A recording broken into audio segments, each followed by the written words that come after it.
Hopelessly Devoted, Episode 1 of 6 for series Everything I Am Is Yours, by Karen Featherstone.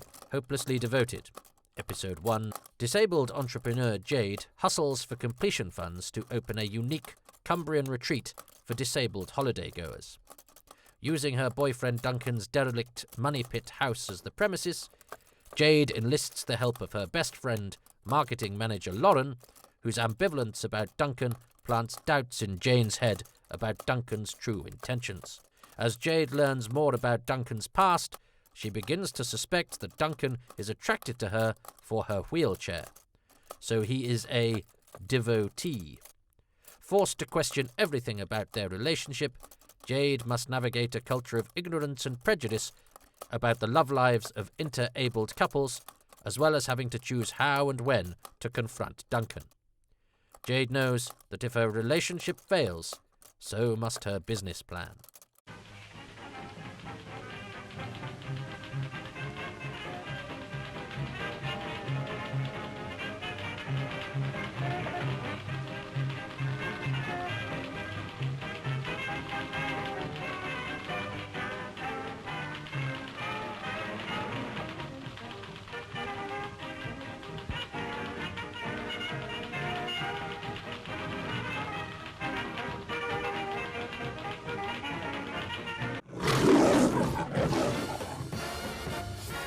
This is Border Television, broadcasting to Cumbria, South Scotland, the Isle of Man and North and West Northumberland. I'm Karen Featherstone. What I love to do, this is going to sound really predictable, but I do actually love to write. I like to write. In my spare time, I obviously like to hang out with my children, who are fun, and my cat. I read and I watch TV and catch up. Kind of overrun where I live with small mammals.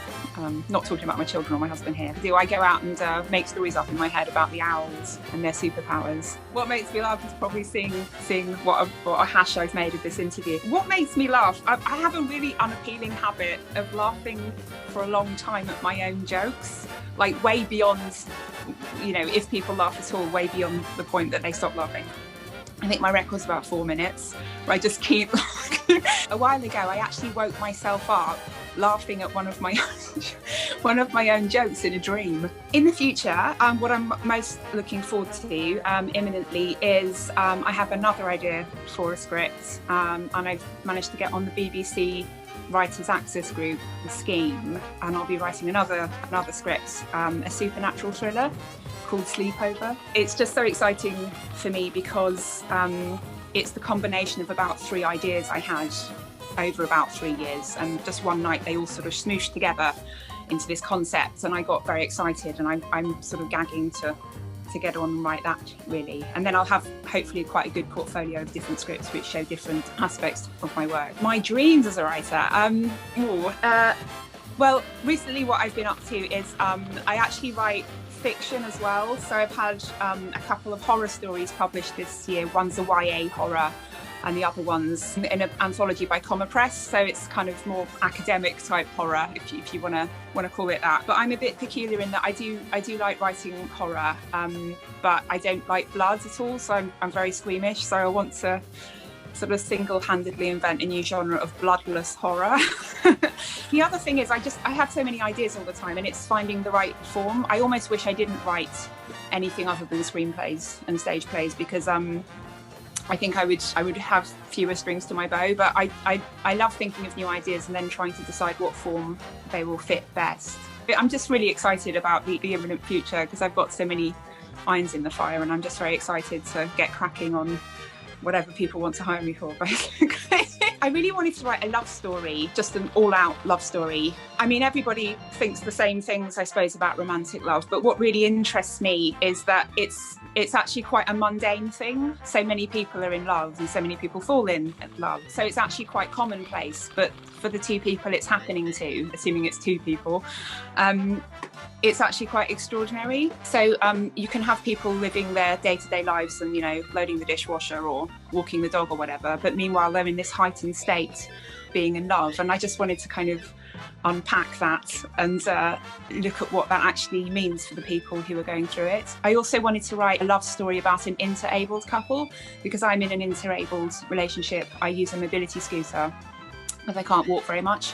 But my husband's non-disabled, and I think there's some quite interesting things that are thrown up in that scenario when you're living with somebody who has particular impairments and with another person who doesn't have those impairments. There's quite a lot of common assumptions made that the disabled person maybe needs the non-disabled partner more, when I beg to differ. I don't think that's necessarily true, because you both bring different things to the relationship and you have your own particular dynamic, and if you're in love with each other, then there's a kind of symbiotic need for each other and the different qualities you each bring. You know, if you're on a date together, you don't really want to have to sort of run through the Equalities Act in your head just to kind of get in the building or whatever. So it does necessarily put a strain on things sometimes, in a way that if you haven't got those problems and those challenges, you never get tested in that way. So I think there are all sorts of strains and stresses that come out, which is just interesting. You know, I just wanted to have a look at that and work out what it means for the two people involved. So I'm Karen Featherstone, and I wanted to write a returning series idea. I had to pick a sort of story of the week to write as my first episode. The first episode is called Hopelessly Devoted. It's about Jade, who's an entrepreneur, a disabled entrepreneur, and she has the idea to start up a retreat in Cumbria, where I live, for disabled holiday-goers and their friends and families. And she's using a house which belongs to her boyfriend, Duncan. As the episode goes on, she begins to suspect that he may be attracted to her for her wheelchair, basically, that he has a thing about women in wheelchairs, and so that he might be what's known as a devotee. This is a very controversial topic, and it can create quite extreme responses to it. And I thought, am I really going to go there? And yes, I have. I have gone there. Of course, it's a huge test to her relationship, and she has to figure out a lot of things. Plus, if the relationship ends, she doesn't have her business premises anymore. So the stakes are quite high for her personally. This is the first episode, and it's called Hopelessly Devoted.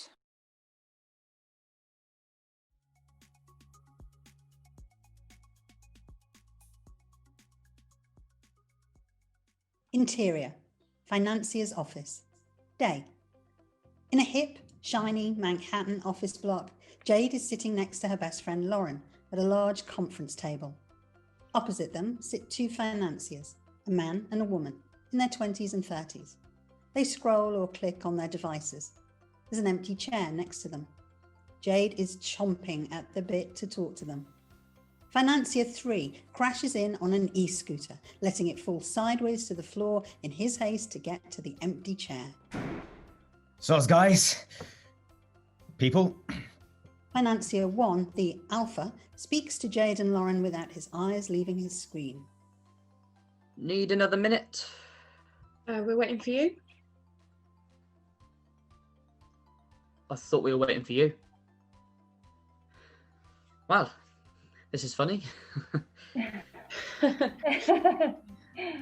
So, the social enterprise arm of your business plan revolves around... Twirls his hand in Jade's direction.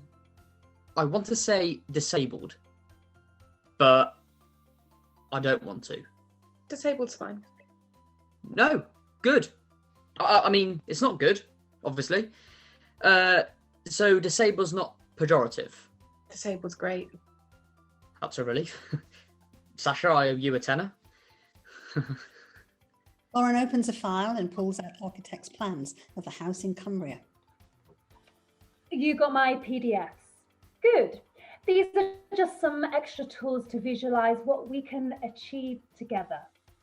It's an exciting proposal that will not only be a force for social good, but highly profitable. And we're on course to developing a fantastic app. She passes the sketches to the men. Jade mouths app to Lauren. We're having a fundraiser soon for our soft launch. Jade mouths soft launch to Lauren. Lauren smiles at the financiers. You should come. Perhaps you could expand on the concept to these gentlemen. People are crying out for somewhere like this. There's barely anything in the UK, let alone in Cumbria.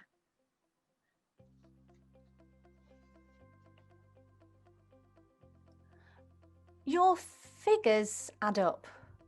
But Airbnb and others are muscling in on the disabled pound. How will you maintain an edge?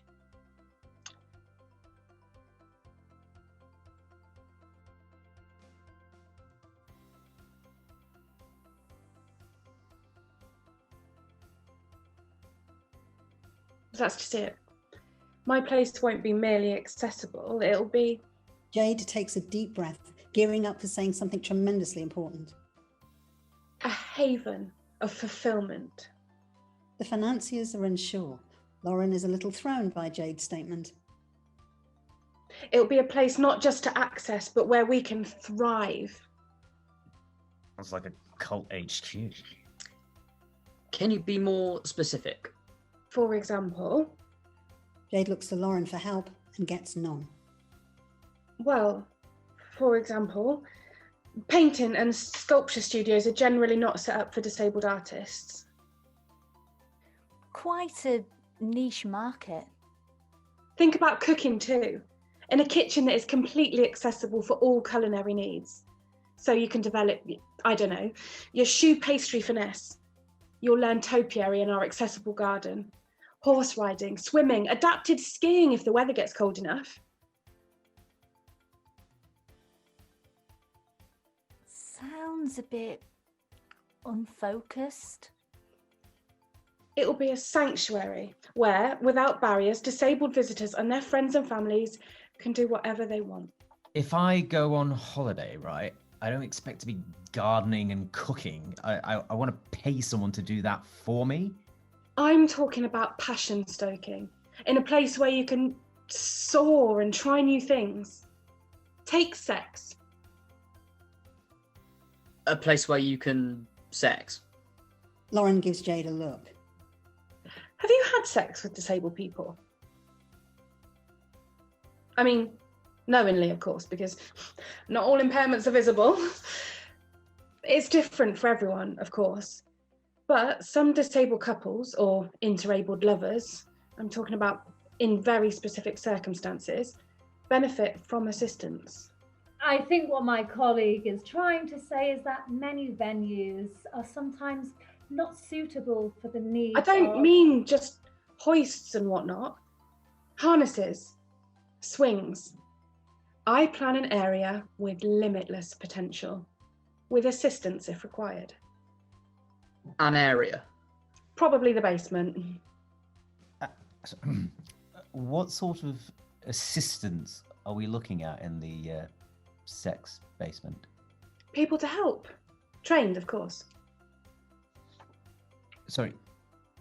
The personal assistance support in the most sensitive and, well, beautiful, really, of ways. You mean the personal assistants are in the same room? Well,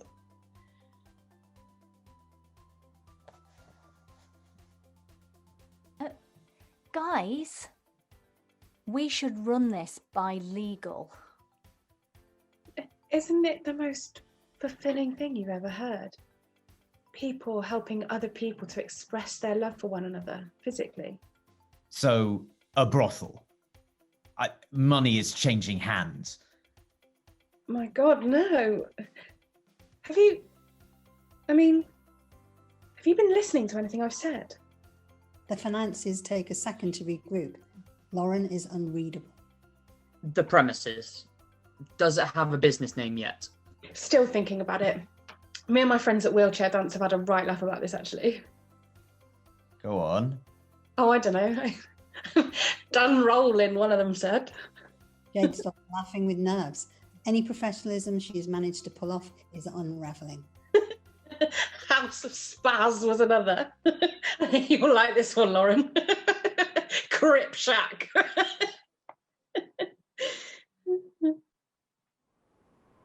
Tumbleweed. Interior.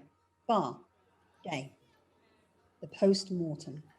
Lauren is in a low mood. Jade is upbeat, but it's forced. A brothel. Typical of how blokes think. Completely missed the point. She takes a gulp of lager. Wankers. Jade examines Lauren. Cheer up. You went quite off script.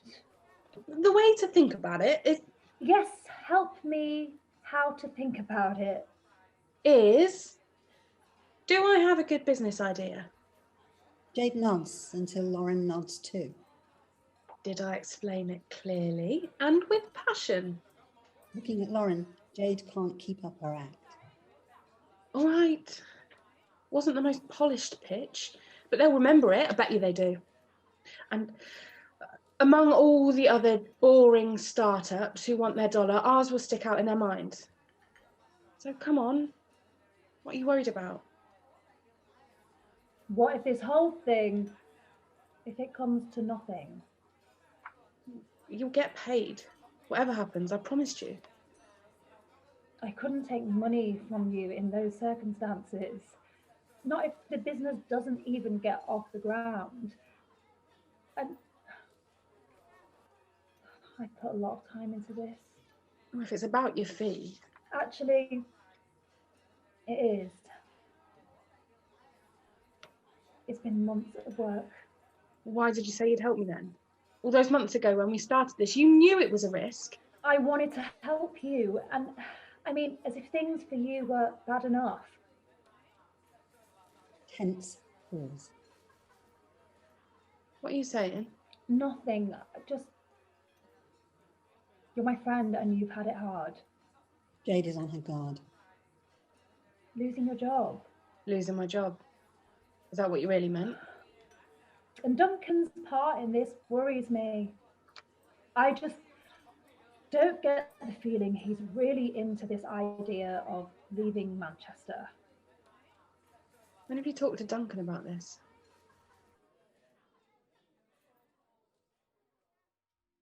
Interior. Bedroom, Jade's flat. Night. Duncan is in bed with his arms around Jade. It's these little slips she makes. You're wrong. I thought she knew that I can do it on my own. I don't need her free work. Shh. I even wonder, if she's doing this out of pity. Of course not. Because to her, helping me is a good deed. She's virtue signalling to herself. Calm down. To make up for all the bollocks she's done in the past. You know she snogged my ex. Right before he became your ex. Maybe she's not really behind my project. Maybe she's just, because I'm disabled. Duncan strokes her hair. Jade lets herself relax, shuts her eyes. Don't worry. I'm sure she doesn't even see you as disabled. I don't. Jade's eyes spring open. What do you mean? You're just you, aren't you? He can feel she's tensed. What? But I am disabled. And there's nothing wrong with me being disabled. And if there's nothing wrong with me being disabled, if it's not a lesser state, and it's not, then why do you say? Christ, I can't say anything, can I? Don't worry. I don't see you as disabled. It's not quite what I said. As though that should what? Comfort me? Flatter me? Jade, I'm tired.